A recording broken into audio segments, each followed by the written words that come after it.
Love is a messy process. You don't need fantastical elements to prove that, but different environments and worlds can really make an impact on the storytelling. This movie has been described as Studio Ghibli-like or Studio Ghibli-inspired, no doubt due to the cat spirit world and connections to the Japanese mythos. The environments are pretty, the shots are decent, and the characters have some interesting quirks to them. However, with everything put together, it makes a story that definitely left me feeling neutral. But before I get into all that, I'm going to be crossing the bridge into the fantastical world of cats, magic, and teenage dread with A Whisker Away.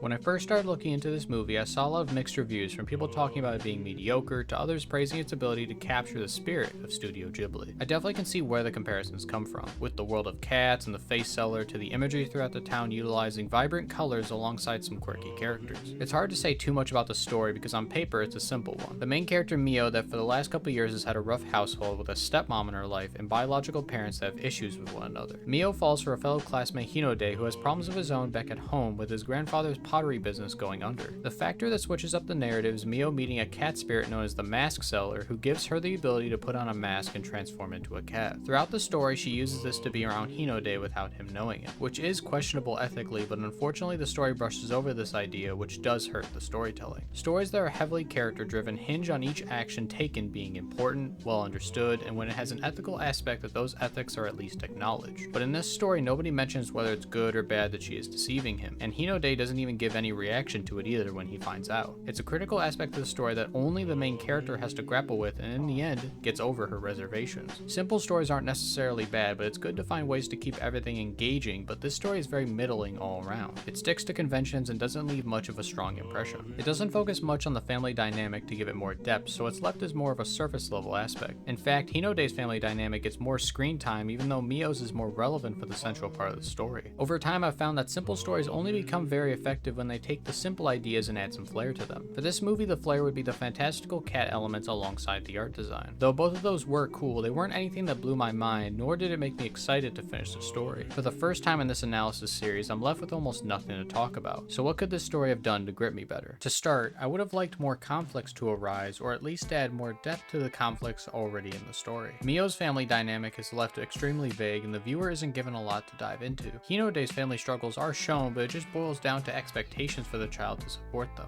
One thing that would have spiced everything up is if most of the story took place in the city of cats. We don't need to have a bunch of scenes inside school with not much happening. With some retooling, it could have been interesting if they integrated the city a bit more. The last thing that could have brought this movie up for me would be fleshing out the side characters. In these types of romances where side characters have a heavy influence on the main romantic relationship, it can weaken the story if those outside influences aren't given much characterization. The bullies, the parents, the friends, I don't know all that much about them, but I have to say visually the movie is very strong. The imagery with Hinode and Mio as a cat under an umbrella was great. The scene at the beginning with the fireworks lighting up their conversation was pretty. Anything involving visuals, this anime does very well, but I wish it was able to excel in some other areas as well. If you enjoyed, check out the playlist for more videos like this one. And if you've seen A Whisker Away, let me know what you thought of it in the comments below. I hope to see you next time.